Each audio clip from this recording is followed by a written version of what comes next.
This is 7.6 rational expressions. B to the 1/2 power to the second power. That is just like the property when you have a power, you multiply. So for the example, x to the 6th to the third power, that is x squared to the third power is x to the 6th. So if you have b to the 1/2 power to the second, you're going to multiply 1/2 times 2, and you get b to the 2/2, which is 1. So if you have b to the 1/n, that is what is called exponential form. To put it in radical form, the denominator of the exponent is your root, and the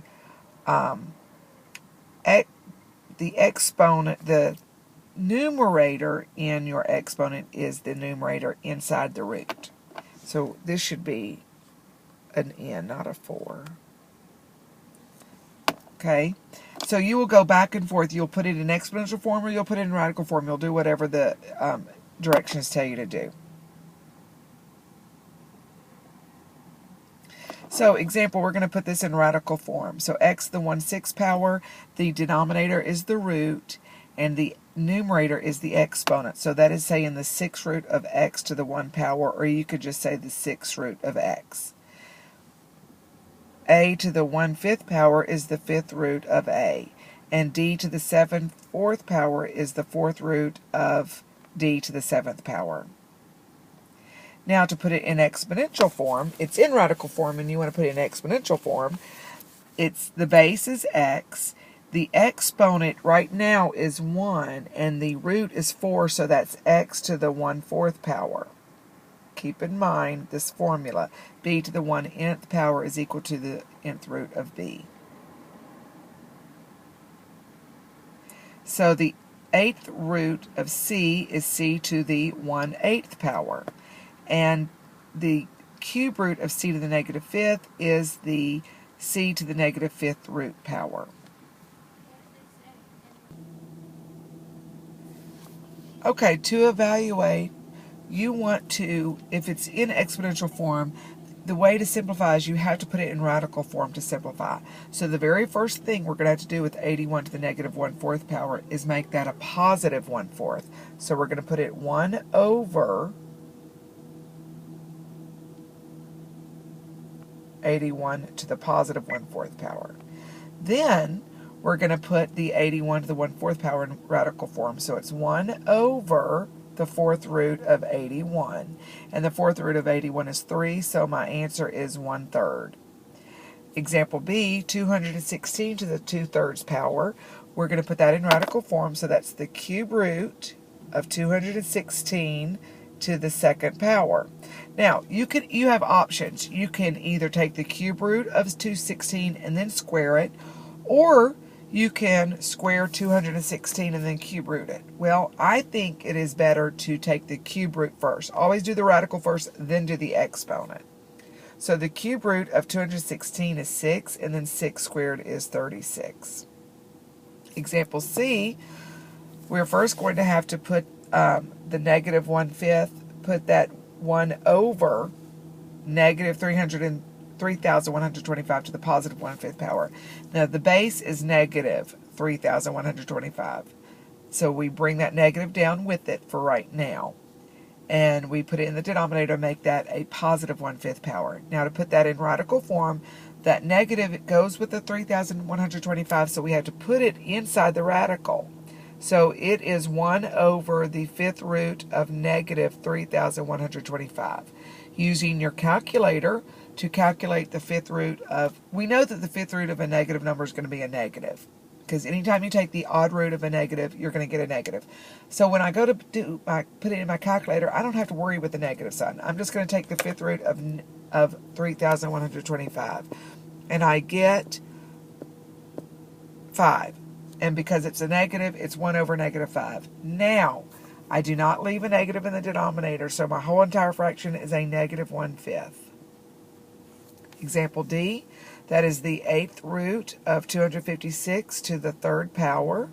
So I'm first going to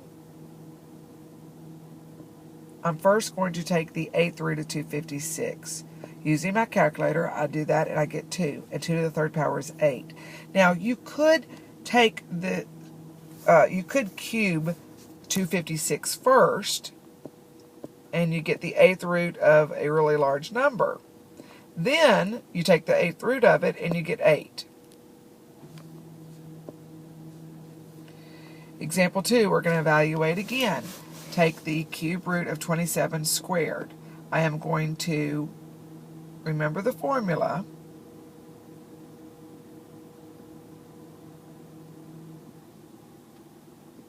The cube root of 27 is 3, and 3 squared is 9. Example F, the base is negative 16. So that is the cube root of, oh, it's supposed to be 3/2. The cube root, the square root of negative 16 to the third power.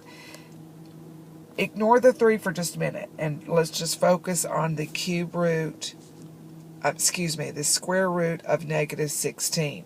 The square root of negative 16 is an imaginary number. It's 4i. And then 4i to the third power. 4 to the third power is 64, and I to the third power. Now, don't forget that I squared is negative 1. So I can break I to the third down to 64 times I squared times I. And then remember that I squared is negative 1, so negative 1 times 64 is a negative 64 times I.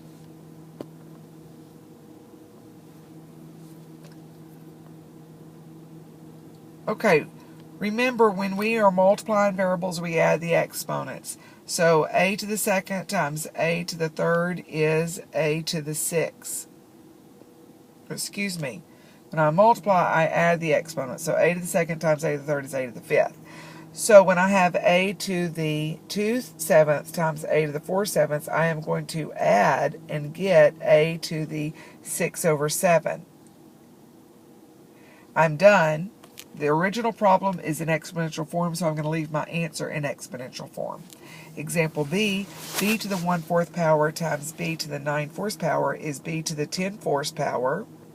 I can reduce 10 over 4 to 5/2, so my answer is p to the 5/2 power.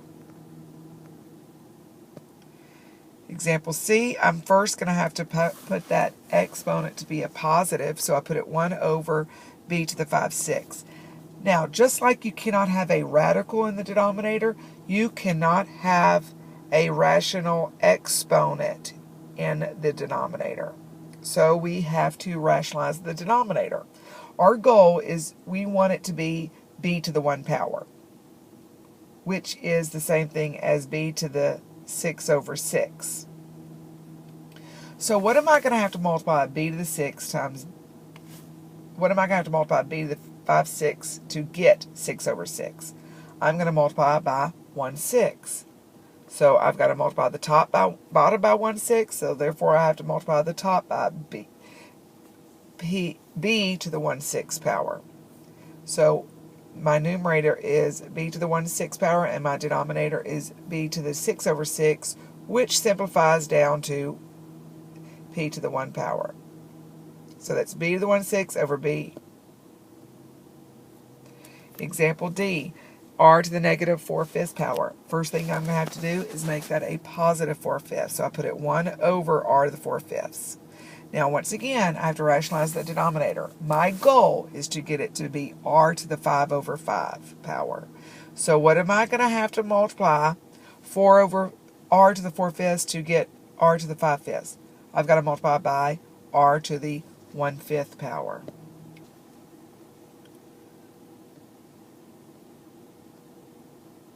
Okay, I need to have the same base. So I'm going to turn the 32 to 2 to the 5th power times 1/4 and 2 over 2 to the 1/3 power.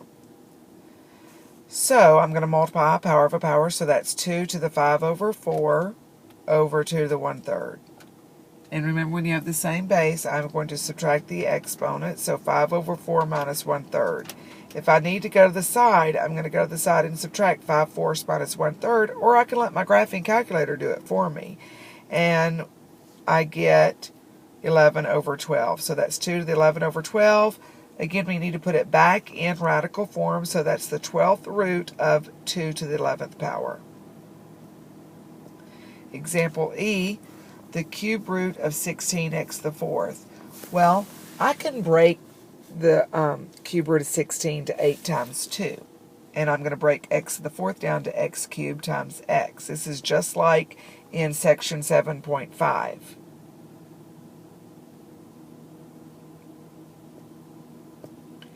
Example F, I'm going to turn that into radical form, so that's the square root of y plus 2 over the square root of y minus 2.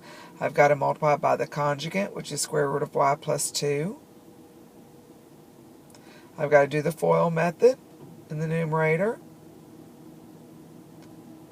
And then in the denominator, I only have to do the first and last. And don't forget, square root of y times the square root of y is y.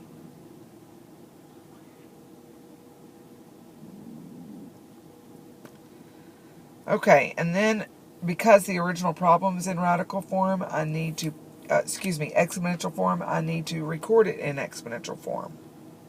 So I need to change that square root of y to y to the 1/2 power. And that is the end of section 7.6.